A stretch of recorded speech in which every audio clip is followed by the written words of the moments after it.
जय हिंद, वंदे मातरम। स्वागत आप सभी का सक्सेस वर्ल्ड एमसीक्यू चैनल पर। तो चलिए आज आपका बिहार पुलिस एग्जाम 2022 के लिए प्रैक्टिस सेट 18 चलेगा। तो जल्दी जल्दी से सभी लोग लाइव में आ जाइए। सभी को गुड इवनिंग, गुड इवनिंग। चलिए आज की इस क्लास को स्टार्ट करते हैं। तो आज के सेशन का सबसे पहला प्रश्न है, निम्नलिखित में से कौन सुमेलित नहीं है। देखिए, एक तरफ तीर्थंकर दिए गए, दूसरे तरफ चिन्ह दिए गए हैं। फटाफट से आंसर करते जाएंगे।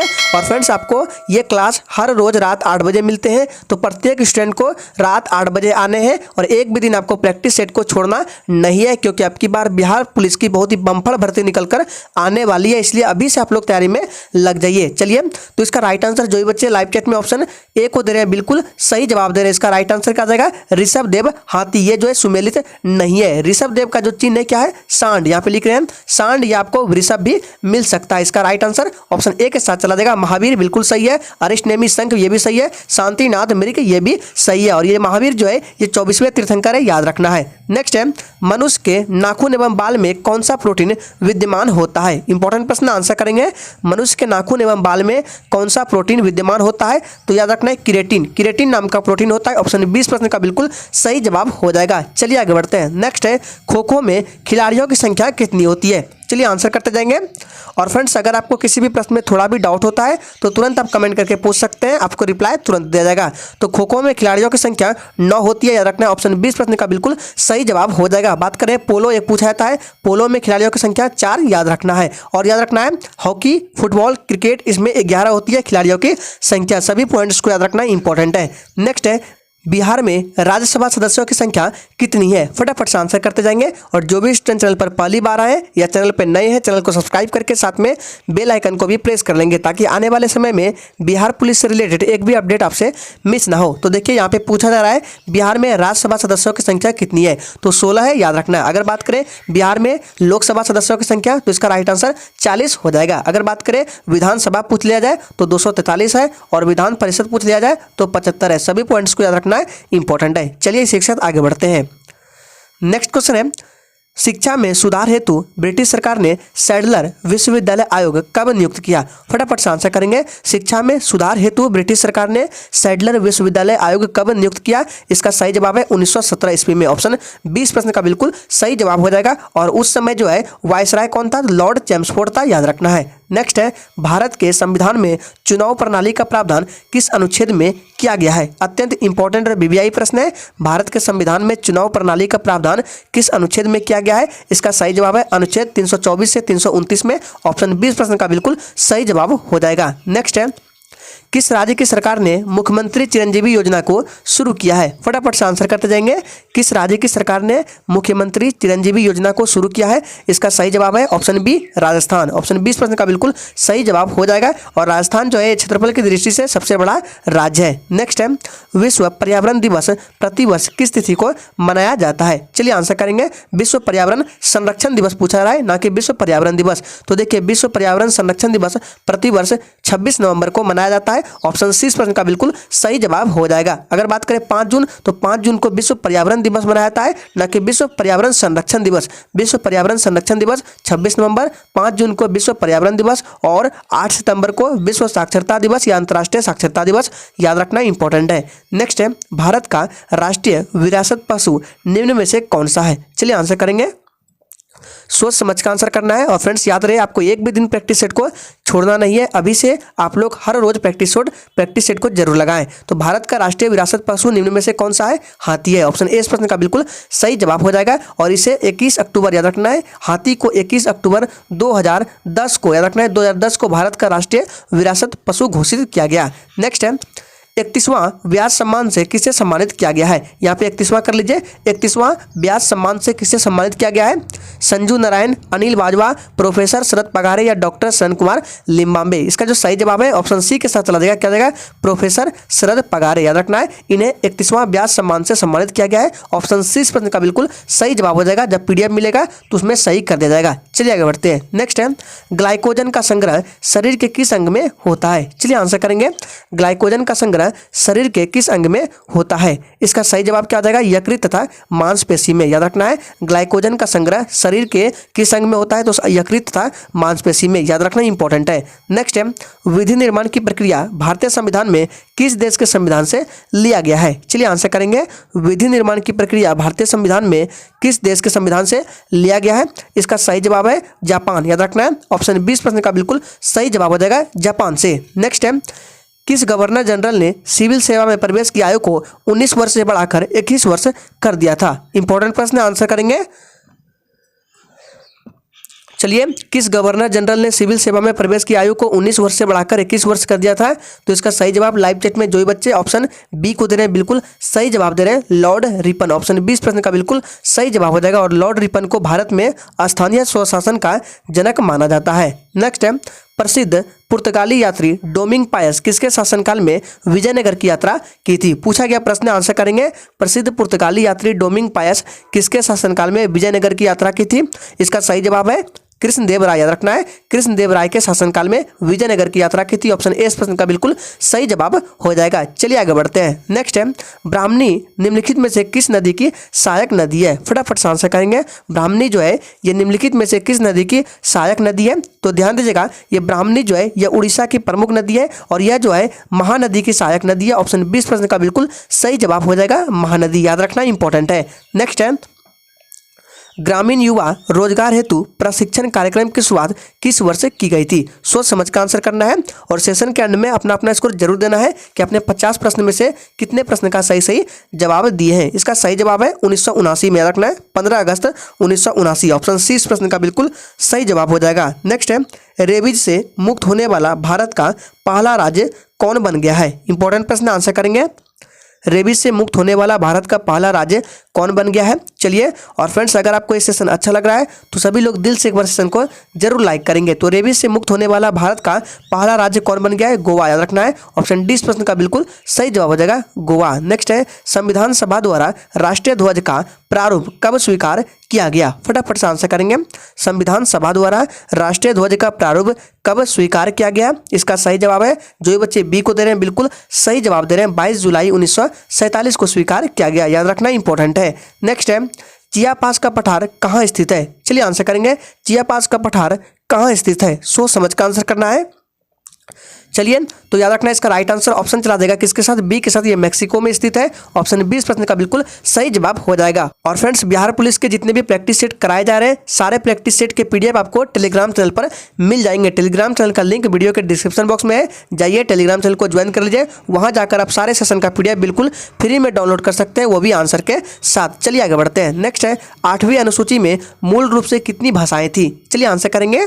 8वीं अनुसूची में मूल रूप से कितनी भाषाएं थी? याद रखना इसका सही जवाब हो जाएगा ऑप्शन सी के साथ 14 भाषाएं थी। वर्तमान में कितना है? तो वर्तमान में कुल 22 भाषाएं हैं। याद रखना है। नेक्स्ट है, अंतर्राष्ट्रीय न्यायालय में न्यायाधीशों की नियुक्ति कितने वर्षों के लिए होती है? फटाफट से आंसर करेंगे।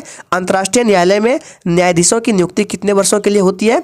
इसका सही जवाब है 9 वर्ष के लिए। ऑप्शन सी इस प्रश्न का बिल्कुल सही जवाब हो जाएगा 9 वर्ष के लिए। और अंतर्राष्ट्रीय न्यायालय का हेड क्वार्टर कहाँ है, मुख्यालय कहाँ है? तो नीदरलैंड के द हेग शहर में है। याद रखने इंपॉर्टेंट है। नेक्स्ट है, सिंधु घाटी सभ्यता के किस स्थल से वक्राकार ईंटें एवं कांच की बैलगाड़ी, यहाँ पे बैल होगा, कांच की बैलगाड़ी के अवशेष प्राप्त हुए हैं? फटाफट से आंसर करेंगे। सिंधु घाटी सभ्यता के किस स्थल से वक्राकार ईंटें एवं कांच की बैलगाड़ी के अवशेष प्राप्त हुए हैं? इसका सही जवाब है चंदहुदरो से। याद रखना है चंदहुदरो से। ऑप्शन 20 प्रश्न का बिल्कुल सही जवाब हो जाएगा। नेक्स्ट है, तत्तेकड़ पक्षी अभयारण्य किस राज्य में स्थित है? सोच समझ कर आंसर करना है। तट्ठेकड़ पक्षी अभयारण्य किस राज्य में स्थित है? याद रखना इसका सही जवाब है केरल में। ऑप्शन सी इस प्रश्न का बिल्कुल सही जवाब हो जाएगा केरल में। चलिए शिक्षक आगे बढ़ते हैं। नेक्स्ट है, ट्राइनाइट्रो बेंजीन है एक क्या है? कीटाणुनाशक, विषाणुनाशक, जीवाणुनाशक या विस्फोटक है? तो ट्राइनाइट्रो बेंजीन जो है ये एक विस्फोटक है। ऑप्शन डी इस प्रश्न का बिल्कुल सही जवाब देगा। ट्राइनाइट्रो बेंजीन क्या है? एक विस्फोटक है। याद रखने हैं। नेक्स्ट है, डेंड्रोलॉजी का संबंध है किससे है? किसके अध्ययन से संबंधित है? फटाफट से आंसर करेंगे। डेंड्रोलॉजी का संबंध, इसका सही जवाब है ये झाड़ियों के अध्ययन से संबंधित है डेंड्रोलॉजी। याद रखना है ऑप्शन सी इस प्रश्न का बिल्कुल सही जवाब हो जाएगा। नेक्स्ट है, निम्नलिखित में से किस विकल्प में सही शहर कुंभ मेले से संबंधित है? थोड़ा सा एक्स्ट्रा टाइम दे रहे हैं, सोच समझ कर आंसर करना है। आपको बताना है इन 4 ऑप्शन में से किस विकल्प में सही शहर कुंभ मेले से संबंधित है। चलिए आंसर करेंगे फटाफट से। तो देखिए 26 का राइट आंसर है। जो बच्चे ऑप्शन सी को दे रहे हैं बिल्कुल सही जवाब दे रहे हैं, हरिद्वार हो जाएगा, प्रयाग, उज्जैन और नासिक। याद रखना है ऑप्शन सी इस प्रश्न का बिल्कुल सही जवाब हो जाएगा। नेक्स्ट है, निम्नलिखित में से किस भारतीय राज्य में लाई हरोबा उत्सव मनाया जाता है? सोच समझ कर आंसर करना है।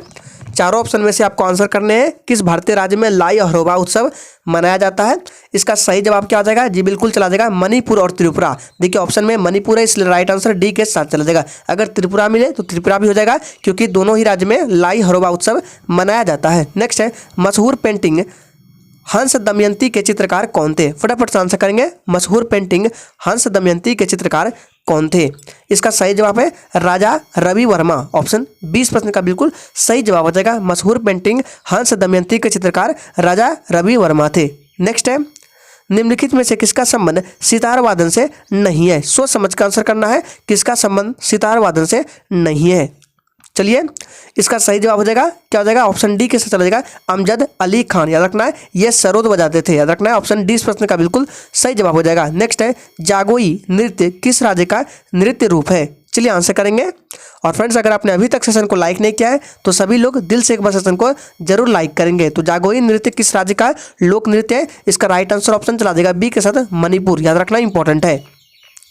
नेक्स्ट है, भारत में पहली नियमित जनगणना खाली स्थान वर्ष में की गई थी? फटाफट से आंसर करेंगे।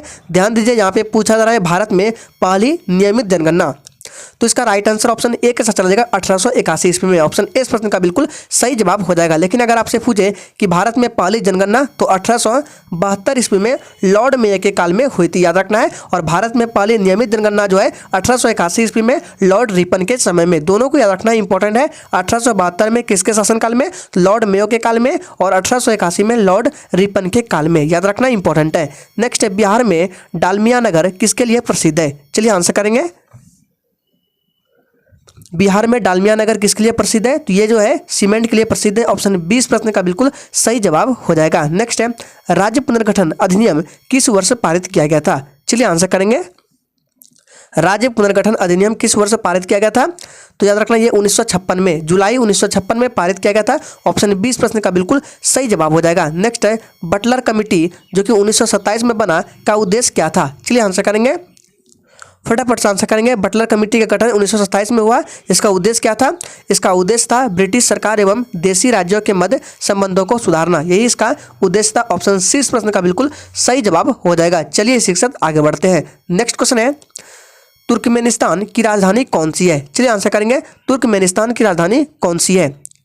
इसका सही जवाब जो भी बच्चे डी को दे रहे हैं बिल्कुल सही जवाब दे रहे हैं क्या हो जाएगा? अशगाबात हो जाएगा। तुर्कमेनिस्तान की राजधानी अशगाबात। नेक्स्ट है, भारत को विनिर्माण केंद्र के रूप में बढ़ावा देने के लिए प्रारंभ की गई योजना है। फटाफट से आंसर करेंगे कौन सी योजना है? यहाँ पे गई होगा। भारत को विनिर्माण केंद्र के रूप में बढ़ावा देने के लिए प्रारंभ की गई योजना कौन सी है? तो मेक इन इंडिया है। ऑप्शन ए इस प्रश्न का बिल्कुल सही जवाब हो जाएगा। और मेक इन इंडिया को 2014 में लॉन्च किया गया, याद रखना है। नेक्स्ट है, जापान का कौन सा बंदरगाह रेशम बंदरगाह के नाम से जाना जाता है? सोच समझ कर आंसर करना है। जापान का कौन सा बंदरगाह रेशम बंदरगाह के नाम से जाना जाता है? तो जापान का योकोहामा बंदरगाह को रेशम बंदरगाह के नाम से जाना जाता है। ऑप्शन डी इस प्रश्न का बिल्कुल सही जवाब हो जाएगा। नेक्स्ट है, निम्नलिखित में से कौन सा रोग विषाणु से होता है? सोच समझ कर आंसर करना है। चलिए 38 का राइट आंसर जो भी बच्चे लाइव चैट में ऑप्शन सी को दे रहे हैं बिल्कुल सही जवाब हो जाएगा। ये जो है चिकन पॉक्स विषाणु से होता है। ऑप्शन सी इस प्रश्न का बिल्कुल सही जवाब हो जाएगा। हैजा और टाइफाइड जो है ये जीवाणु से होता है। और मलेरिया जो है ये परजीवी से होता है। नेक्स्ट है, आयुर्वेद के महान विद्वान चरक किस राजवंश के शासनकाल से संबंधित थे? चलिए आंसर करेंगे। आयुर्वेद के महान विद्वान चरक जो है ये किस राजवंश के शासनकाल से संबंधित थे? तो याद रखना है ये जो चरक है ये कनिष्क के दरबार में रहते थे जो कि कुषाण वंश से संबंधित थे। ऑप्शन 20 प्रश्न का बिल्कुल सही जवाब हो जाएगा। नेक्स्ट है, किस क्षेत्र में योगदान के लिए ग्रेगर मेंडल को जाना जाता है? इंपॉर्टेंट प्रश्न, आंसर करेंगे फटाफट से। चलिए